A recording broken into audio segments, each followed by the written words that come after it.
Good morning, Patrick Kanuski. I'm the Director of Operations at the Ark Encounter. This ark that you see here is a direct representation of the biblical account of Noah and the flood. So what we've done here is we've taken the true dimensions of the Bible in Genesis and we've replicated a full-size ark. But in 2004 even, the first thoughts about doing an ark replica was thought about, and it just kept moving up on the to-do list. And then eventually broke ground in the summer of 2014, and then we opened the Ark Encounter in July of 2016. Since that time, we've had hundreds of thousands of people come through here. It's got rave reviews. People are very excited about this. And the first deck is really an introduction to the Ark. It's our shortest deck, is just to get people oriented to the Ark itself, how big the wood is and things of that nature, and some animal cages and some information about some of the animals. The second deck is really where the story starts, and the first exhibit that everyone sees is an exhibit called the Pre-Flood World, Pre-Flood Society, which really sets up for the guest why was the Ark built in the first place. It starts with creation in this particular exhibit, and it goes through sin and the fall of man, and then how society really degraded from there, and how it was so bad that God said, hey, have a do-over, basically. And then Noah and his family are seen in working scenes on deck 2 as well, feeding the animals, and also Noah in his study. There's a library that's set up in there. There's a wood shop, a blacksmith shop, and then, just different exhibits like that. And one of our main features on deck 2 is the door. And you may see the ramp that's behind me here. That ramp goes to the door on deck 2, and there's a gospel presentation there. And we also, every day on deck 2, have live animals that we bring in from our zoo.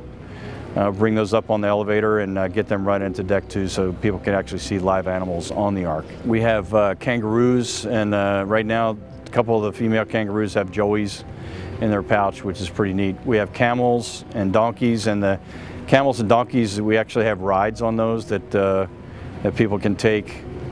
We also have some farm animals like goats and smaller animals in a petting area, and those animals, various different combinations of those animals come onto the Ark every day.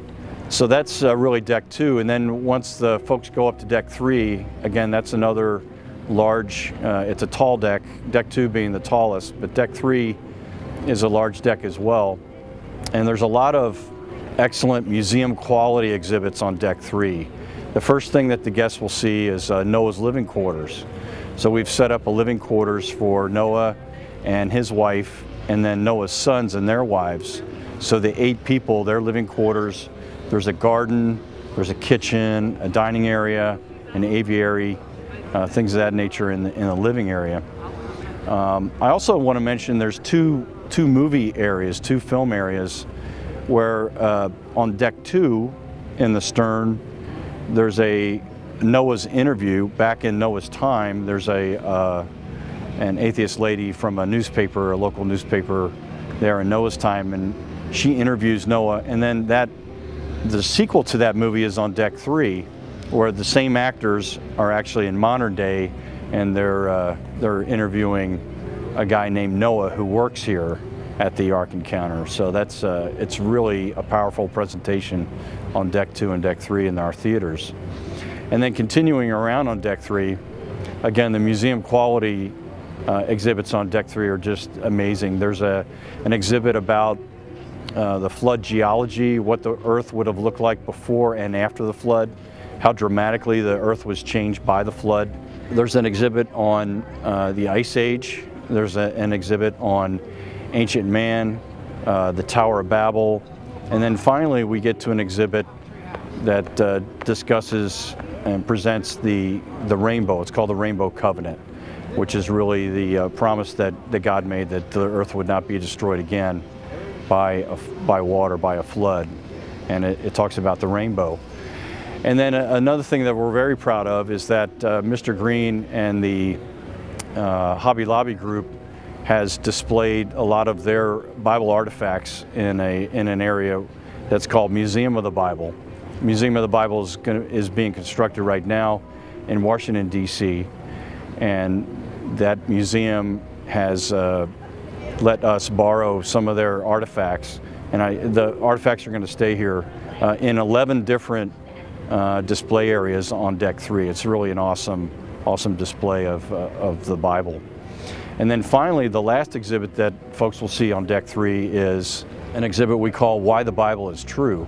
And it's actually a walk through a storybook of 3 college students and their travails. They're in a class about the Bible and world religions, and just what exactly does their professor espouse in this class, and they kind of wrestle with what the professor's saying.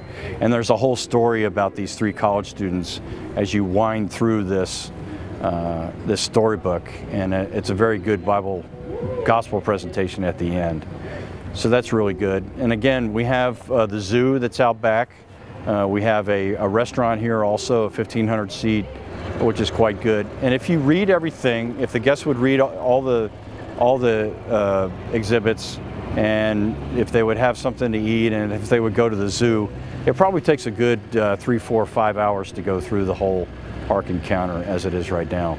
The best way to get in touch with us is we have a lot of websites. The Answers in Genesis website will also take you to the Creation Museum website and the Ark Encounter website. And you can get your tickets online if you want on those websites. The website also has our phone numbers that are available here in Kentucky. You can call folks to make reservations if you want to actually talk to a person instead of doing it online. Again, we appreciate you all watching this about the Ark Encounter, and we'd like to see you here. Again, you'd be one of hundreds of thousands of people that have come, and I think you'll be amazed when you get here.